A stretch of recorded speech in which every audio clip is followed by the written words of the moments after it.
Hey guys, it's Todd from Like-Minded Lunatics bringing you, yes, another drink, play, swear. It's all we do around here. It's all the radioactive spider bite gave us the powers to do around here. We're glad you're with us. Welcome back to the channel, Like-Minded Lunatics. And if you haven't done so yet, please hit that subscribe button to show us that you are a part of the family. Mark, as our tech wizard, he put a little thing in the bottom corner there, that bottom right corner. Why don't you go ahead and click that? Welcome to the family. You don't have to do the little dingy bell thing to get notifications if you don't want to, but to show us how large this family is getting by please hitting that subscribe button. Don't delay. Do it now. I'll wait. No, I'm not going to wait. Let's play a game. And if you're new to this area, at Drink, Play, Swear, we do exactly that. We play a game, usually a classic one, pair it with a beverage, and I tell you a story. So today, we got a good one for you. It's Castlevania Bloodlines. Castlevania Bloodlines, you say? I haven't played that in forever. I know, me neither. This was the Castlevania that was from, as you see, 1994.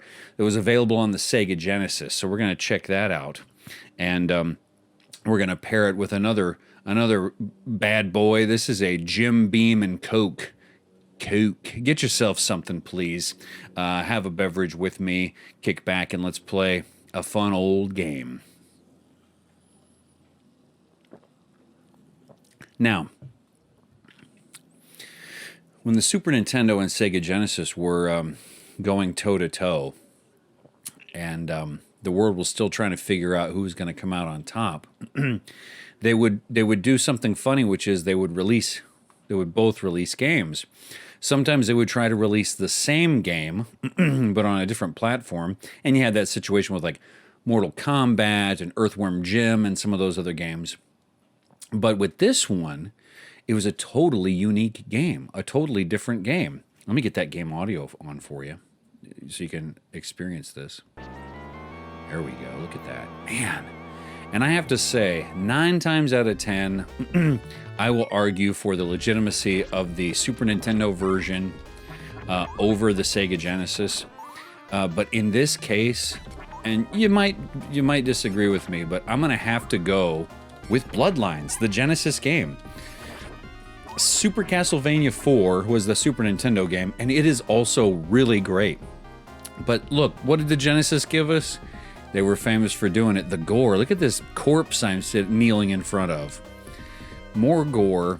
And I think there are some really fun elements to this game that don't quite get there in the same way with the Super Nintendo. But don't worry, we'll play that one too. I love all the Castlevania games. I played the original Castlevania on the channel before. You can go check that out up there. Great game.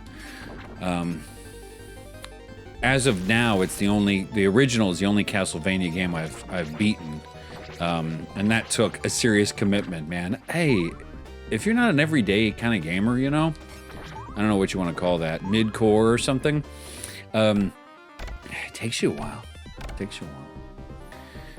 And then you'll notice if you are a fan of that original Castlevania, this first level's map is exactly like it in many, many ways. And one of those ways is that there's something hiding back here for me in the wall.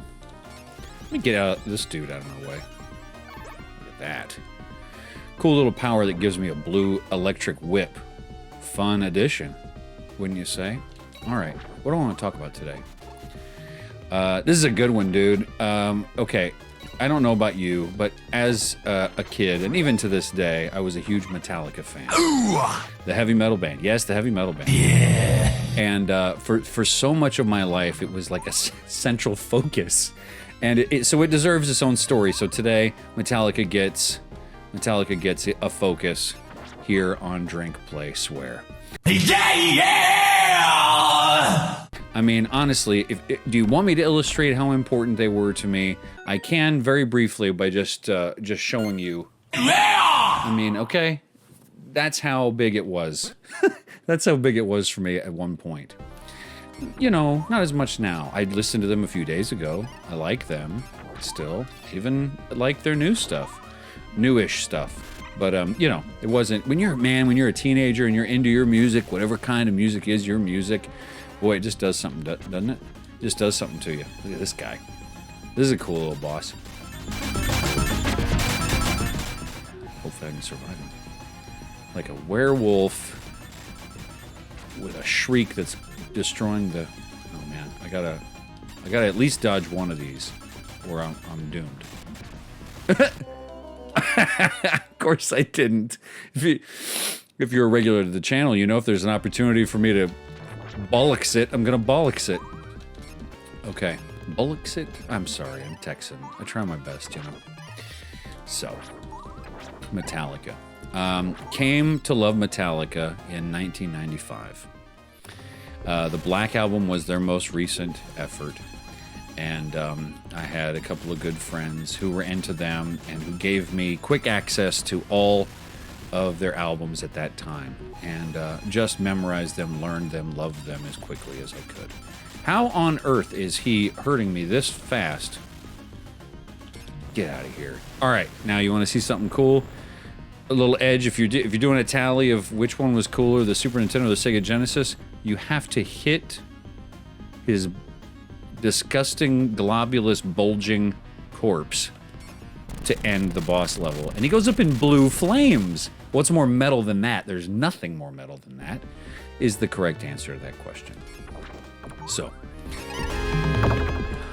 as I've said many times, I'm from San Antonio, and San Antonio, Texas is a rock and roll town. Always kind of has been. So, well, since rock and roll, I imagine.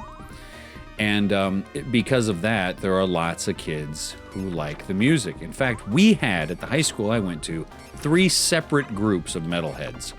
And they could kind of go between and agree about a few things, but didn't really hang out with each other. And were a little bit judgmental of each other.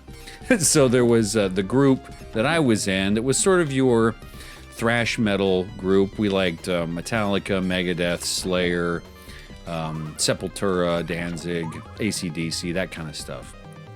Then there was a second group that was more hardcore. They liked the black metal, that hard, crazy hard stuff. You know, Deicide, Cannibal Corpse, that kind of stuff. And I don't know, I'm gonna say, if I have to speak to it, I'm gonna say they were a little more rambunctious in their extracurricular experimentations, if I can just leave it at that. And then there's a third group of really cool dudes that I wish I got to hang out with more, and they were like the dudes from Mexico who had really long hair, but shaved it under, and they all played soccer. They were there was like an athlete group of dudes whose families were from Mexico who were metalheads. And so anyway, that's to give you a size and scope of how many metalheads there were running around. Well, I hadn't shown myself to be a metalhead yet. And there was like something to be proven, and that's how serious it was. You couldn't just wear a Metallica shirt to school, okay? You had to know about them and know all about it. Look at this guy. And so when I was talking to a friend of mine about possibly wearing his Metallica shirt to school, look at the politics of this, right? He said, you need to make sure that you know everything about them, because you're going to get questioned. Okay, look at this. How badass is this? Another thing I'm going to give this game, look at this. The background interaction stuff. You have to dodge stuff from the interactions, and if I can manage to beat this first level, you're going to see even more of that. Yes, this game is strange in that they put this this quote first stage into 11 parts, and so I'm battling through 11 stages, often several mini bosses to beat a level. So it's a hard one, but it's a fun one. So where are my buddies? Look at this. This is great. Check this out, man. I'm sorry, if you went from the NES to the Sega Genesis and you were sort of regretting your decision in not being a part of the Super Nintendo world, I could see how you could hang your hat on a game like this and be like, no, I'm good. So, I wear my buddy's shirt. It's the Flaming Skull by the artist Pusshead. You've seen it if you're a Metallica fan. Famous profile of a red flaming skull. Wear it to school. And I'm ready for the questions. And they came, man. They came. The black metal dudes came over. They liked the darkest stuff. And he comes over to me at lunch. I'm not gonna name their names, because I can't remember them. But they come over. Hey, man. Hey, what's going on? You like Metallica, huh? Yeah, dude. Yeah. Oh, big time. They're great. Oh, okay. Now they go through this questionnaire. Who's your favorite member? You know, at the time, I'd say Hetfield. What's your favorite album? This was an important question. What's your favorite album? Because at the time, the Black Album was the most recent, or it's a self-titled Metallica, but everyone called it the Black Album.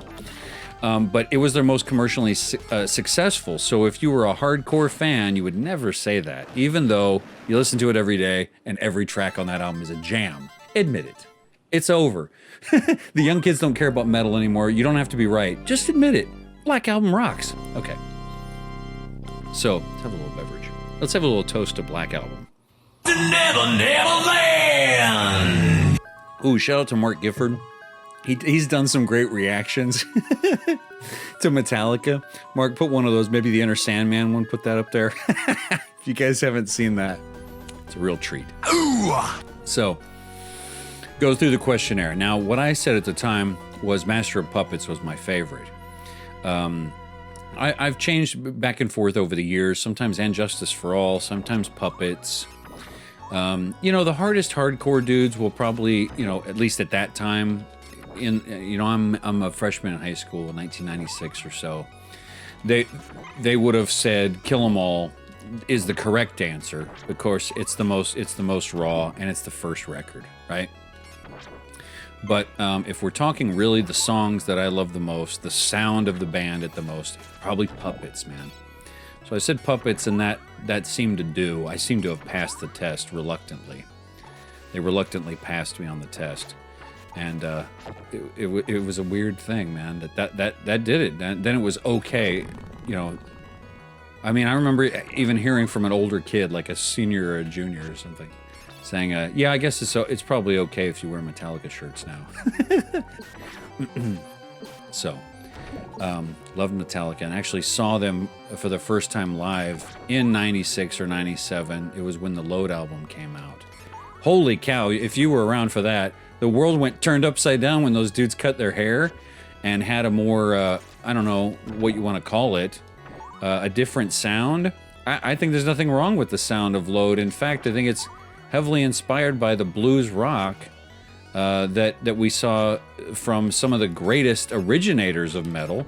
You know, you look back at stuff before Metallica, Sabbath and Zeppelin and those guys loved American blues music, and Hetfield was finally trying on some different vocal stuff. And I'm sorry, I'm sorry, I'm not sorry. It's a good record. Many of the songs are very good. Can we agree on that? So, here we are. This is a part I want to. So yeah, got to see them live for the first time in '96 at the Alamo Dome in San Antonio, Texas, and I was on the floor. Got floor seats. Back then, you actually had to go to a record store and stand in line to get tickets. And went with my buddy to the local Blockbuster Music back when Blockbuster was massive enough to have their own CD stores. And look at this. Look at this behemoth of a boss. Gotta get in close.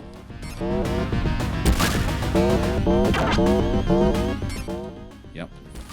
Get in close. He's tough, but not unbeatable. But it's not over. They're gonna send me another boss here. He's gonna come out of the left, I think. This dude's hard, and he's different.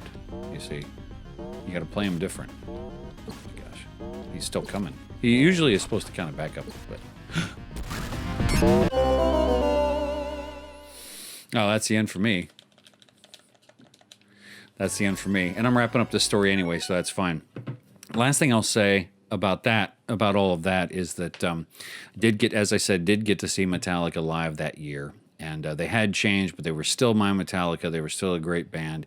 And before Jason Newsted left, he was part of that record and part of the band then. And we were on the floor, we were in the pit, and I made our way up front, me and my buddy, And Jason Newsted came by and was headbanging right in front of us. He was drenched in sweat. Got to put my arm on his shoulder, and it was so loud. He yelled a couple of encouraging things to us. I couldn't remember the words if I wanted to, but for a metalhead kid, 15, 16 years old, who spends every day watching Metallica videos and listening to Metallica records, it was a dream come true. Went on to see them 2 more times. I've seen them 3 times now, and they never disappoint. Amazing. But I look back, and it was such a serious part of my life. And to some degree it is. But I look back at the seriousness by which we took it at that young age, and looking at each other judgmentally about how much we knew. And I owned biographies, official and unofficial, of the band, and knew the history, and just on the spot you'd had to say the date that the rest in peace that Cliff Burton died, and you'd have to say that date that the tour bus fell over and on the black ice, and you'd have to say you'd have to know all this kind of stuff. Well, I was proud to know it anyway. But looking back, maybe I should have been going to class. I don't know. Could have been learning a few other things also. Anyway, glad you're with us. If you haven't done so yet, please hit that subscribe button and show us that you're a part of this growing, like-minded lunatic family. At the time of posting this, we have 8 million subscribers. No, we don't. Not at all. Not at all. But it would be kind of cool to say. Anyway, glad you're with us. And between now and the next time I talk to you, I'm Todd.